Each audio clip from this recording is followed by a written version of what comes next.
Human emotions एक ऐसी powerful force जो हमारी लाइफ को बहुत हद तक कंट्रोल करती है। ह्यूमन इमोशंस का रोल सिर्फ रोमांटिक रिलेशंस या फिजिकल फाइट में ही नहीं है, पर ह्यूमन इमोशंस हमारे डिसीजन को फॉर्म करते हैं, हमें दुनिया की समझ देते हैं और सोसाइटी के साथ इंटरेक्ट करने में भी बहुत ही क्रिटिकल रोल प्ले करते हैं। तो आइए आज के इस वीडियो में हम बात करते हैं डेनियल गोलमैन की लिखी हुई एक बहुत ही शानदार बुक इमोशनल इंटेलिजेंस के बारे में, जो हमें समझाती है कि इमोशंस कितने इम्पोर्टेंट हैं एक पीसफुल और हैप्पी लाइफ के लिए, और यदि उनकी समझ ना हो तो इससे लाइफ बर्बाद भी हो सकती है। तो चलिए वीडियो को स्टार्ट करते हैं। हमारा जो ब्रेन है ना, ये एक्सपीरियंस रिकॉर्ड करता है, ना कि सिर्फ फैक्ट। इसका मतलब है कि ब्रेन एक सिचुएशन के साथ एक फीलिंग को भी रिकॉर्ड करता है। फॉर एग्जाम्पल, एक छोटे बच्चे ने मान लीजिए गर्म स्टोव को छू लिया, तो वो एक्सपीरियंस उसका लाइफ टाइम तक उसके साथ रहेगा और वो आगे से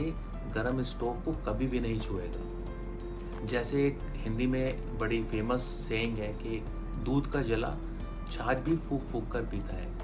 इसका यह मतलब है कि जब हम एक बार एक एक्सपीरियंस को समझ लेते हैं, तब हम शायद वो गलती वापस से नहीं करते। दूसरा इम्पॉर्टेंट जो इमोशंस का रोल है, वो हमें दूसरों की फीलिंग्स को भी इंटरप्रेट करना सिखाता है। जैसे मान लीजिए आपके सामने एक इंसान खड़ा है जो कि बहुत गुस्से में है और उसका फेस लाल हो गया है और वो ऐसे सिचुएशन में है कि आपको लग रहा है कि वो लड़ाई करने वाला है। तो आपके इमोशंस आपको ये इन्फॉर्मेशन देते हैं जिससे कि आप एक एप्रोप्रिएट डिसीजन ले पाए। अब ये आपके ऊपर है कि क्या आप उससे लड़ना चाहते हैं या आप उस सिचुएशन को अवॉइड करना चाहते हैं। ऑल्दो इमोशंस का काम हमें एक प्रॉपर इन्फॉर्मेशन देना है जिससे कि हम एक अच्छे डिसीजन ले पाएँ, बट कभी कभी फ्लॉड इमोशंस हमें फूल भी बना सकते हैं। जैसे कि आपने हाथी वाली कहानी ज़रूर सुनी होगी, जहाँ पर जब एक हाथी को महावत बचपन से पालता है तो उसके पैर में एक रस्सी बांध के उसे खूंटे से बांध देता है, और वो रस्सी इतनी पावरफुल होती है कि वो बच्चा उसको तोड़ नहीं सकता। पर जब हाथी बड़ा होता है तो ऑब्वियसली वो बहुत पावरफुल हो जाता है और वो उस रस्सी को एक झटके में भी तोड़ सकता है, पर उसके जो इमोशंस हैं बचपन वाले, वो उसको वो काम को नहीं करने देते।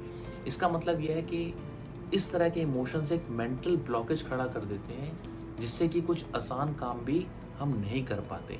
इसलिए इमोशनल इंटेलिजेंस की ज़रूरत पड़ती है। इसलिए अपनी लाइफ के इमोशंस को प्रॉपरली मैनेज करने के लिए हमें ज़रूरत है इमोशनल इंटेलिजेंस की।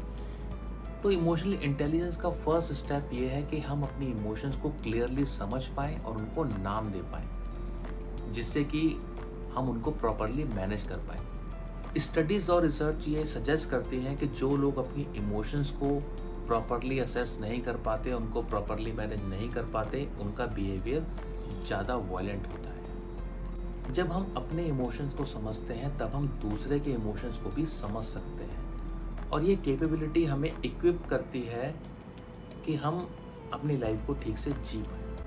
फॉर एग्जांपल, आप ऑफिस में हैं, आपका एक कोलीग है या फिर कोई फ्रेंड है, वो आपके पास से निकल गया और उसने आपको ग्रीट नहीं किया। तो ऐसे सिचुएशन में नॉर्मली हमें अचानक से बहुत ख़राब लगता है और हम ये सोचने लग जाते हैं कि यार क्या हो गया, इसने तो आज ग्रीट नहीं किया, और हम तरह तरह की बातें सोचने लग जाते हैं। पर एक इमोशनल इंटेलिजेंट आदमी उस सिचुएशन को एक अलग नज़र से देखेगा।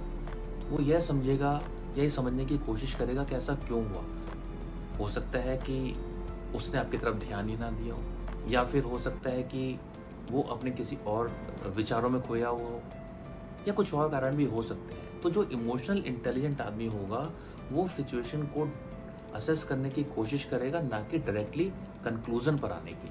हम सब एक सोशल एनिमल हैं और हम सब के अंदर इमोशंस हैं, डिफरेंट फीलिंग्स हैं। इसलिए इमोशनल इंटेलिजेंस का होना बहुत ज़रूरी है। और आपने ये ज़रूर ऑब्ज़र्व किया होगा कि जो लोग इमोशनल इंटेलिजेंट होते हैं, वो चीज़ों को बहुत अच्छे से मैनेज कर पाते हैं, क्योंकि इमोशनल इंटेलिजेंस पावर देता है दूसरों की फीलिंग्स को समझने के लिए, दूसरे के इमोशन समझने के लिए, और किसी भी सिचुएशन में एप्रोप्रिएटली रिस्पॉन्ड करने के लिए, ना कि रिएक्ट। इसलिए जो लोग इमोशनली इंटेलिजेंट होते हैं, वो अच्छे टीचर हो सकते हैं, अच्छे कोच हो सकते हैं, और उनकी बातों को और लोग बहुत ध्यान से सुनते भी हैं। आई एम क्वाइट श्योर कि आप किसी न किसी ऐसे इंसान को ज़रूर जानते होंगे जो कि इमोशनली इंटेलिजेंट है, क्योंकि ऐसे लोग कॉन्फ्लिक्ट को भी बहुत अच्छे तरीके से मैनेज करते हैं। क्या आप जानते हैं कि हमारे दो तरह के ब्रेन होते हैं, एक फीलिंग ब्रेन होता है और एक थिंकिंग ब्रेन होता है, और नेचर ने इन दोनों ब्रेन्स को एक न्यूरल पाथवे के थ्रू कनेक्ट किया है। और जैसे जैसे हम इमोशनली इंटेलिजेंट होते हैं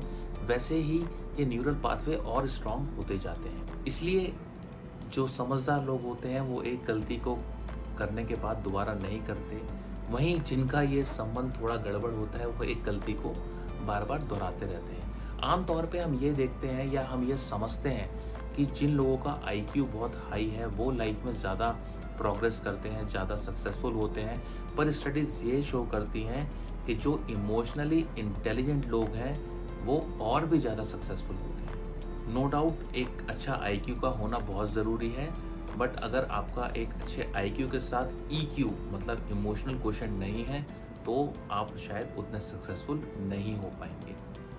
एक स्टैनफोर्ड यूनिवर्सिटी में बड़ा ही एक रोचक एक्सपेरिमेंट किया गया, वो भी सिर्फ 4 साल के बच्चों के ऊपर, जिसको कि मार्शमेलो टेस्ट बोलते हैं। इसमें 2 बच्चों के ग्रुप बनाए गए और उनको मार्शमेलो दिया गया, पर उसमें कुछ कंडीशंस थी जिसमें कि वो ये टेस्ट कर रहे थे कि कौन सा बच्चा अपनी ग्रेटिफिकेशन को डिले कर सकता है। और उन्होंने उन बच्चों को पूरे लाइफ स्पैन में स्टडी किया और आखिरी में यह कंक्लूजन निकला, इवन 50 या 60 साल की स्टडी के बाद, कि जिन बच्चों ने एक इंस्टेंट ग्रेटिफिकेशन नहीं रखा और एक डिलेड ग्रेटिफिकेशन रखा वो बच्चे लाइफ में ज़्यादा सक्सेसफुल हुए। इसलिए जो लोग इमोशनली इंटेलिजेंट होते हैं वो ज़्यादा हेल्दी भी होते हैं, क्योंकि उनका स्ट्रेस लेवल कम रहता है और उनकी हेल्थ को कम इम्पैक्ट होता है, बहुत मदद करता है। तो आइए बात करते हैं उन कुछ मेथड्स के बारे में जिससे कि हम अपनी इमोशनल इंटेलिजेंस को इम्प्रूव कर सकते हैं। इसके मैं 3 मेथड आपको बताता हूँ। First, practice self talk. Self talk एक बहुत ज़रूरी क्वालिटी है इमोशनल इंटेलिजेंस को बढ़ाने के लिए, जहाँ पे हम किसी सिचुएशन को असेस करते हैं और अपने आप से ही समझने की कोशिश करते हैं कि यहाँ पे और क्या ठीक हो सकता है। तो जो लोग ज़्यादा सेल्फ टॉक में इन्वॉल्व रहते हैं, कंस्ट्रक्टिव सेल्फ टॉक में, वो ज़्यादा कंस्ट्रक्टिव माइंड के होते हैं और ग्रोथ माइंडसेट पोजेस करते हैं। तो ये जो सेल्फ टॉक है ये एक बहुत इंपॉर्टेंट टूल है इमोशनल इंटेलिजेंस को बढ़ाने के लिए। Second, practice empathy. एम्पैथी एक ऐसी नेचुरल टूल है जो हमें इंटेंशनली बढ़ानी चाहिए। जैसे जैसे हम दूसरों की सिचुएशंस को, दूसरे के इमोशंस को समझने में ज़्यादा कुशल होते हैं, वैसे वैसे हमारी लाइफ भी बेटर होती है, क्योंकि हम अब सिचुएशन को ठीक से असेस कर सकते हैं, ठीक से रिस्पॉन्ड कर सकते हैं, जिसकी वजह से हमारा जो सराउंडिंग्स है वो भी ठीक रहता है और अल्टीमेटली उसकी वजह से हमारी लाइफ भी पीसफुल होती है। And third, last but not the least, take ownership of your life and be self motivated. जो इमोशनली इंटेलिजेंट लोग होते हैं उनको किसी दूसरे के मोटिवेशन की ज़रूरत ज़्यादा नहीं होती है, वो खुद ही सेल्फ मोटिवेटेड रहते हैं, क्योंकि वो ग्रोथ माइंडसेट पोजेस करते हैं और वो समझते हैं कि लाइफ में किस टाइम पे किस चीज़ को कैसे करना चाहिए जिससे कि सक्सेस मिल पाए। वो लोग विक्टिम कार्ड प्ले नहीं करते हैं।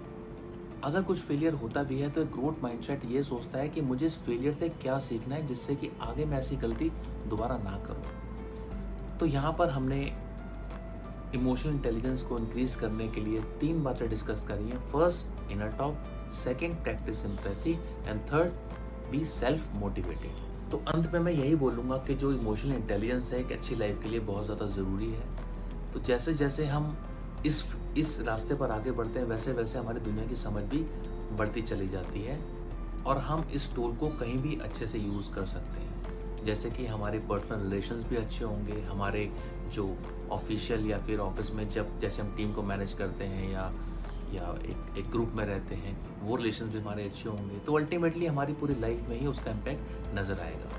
तो आई रिक्वेस्ट कि आप इस टॉपिक पर ध्यान दें और जो मेथड्स हमने वीडियो में डिस्कस किए हैं आप उनको अपनी लाइफ में कुछ हद तक लाने की कोशिश करें, and I am quite sure कि उसके रिजल्ट बहुत पॉजिटिव होंगे। आपने हमारे इस वीडियो को यहाँ तक देखा उसके लिए बहुत बहुत धन्यवाद। आप वीडियो को लाइक कीजिए, वीडियो पर कमेंट कीजिए, वीडियो को शेयर कीजिए और चैनल को सब्सक्राइब तो ज़रूर कीजिए, जिससे कि हम एक लाइक माइंडेड लोगों की कम्युनिटी बना पाएँ और इस तरह के कंटेंट आगे भी लाते रहें। मिलते हैं अगले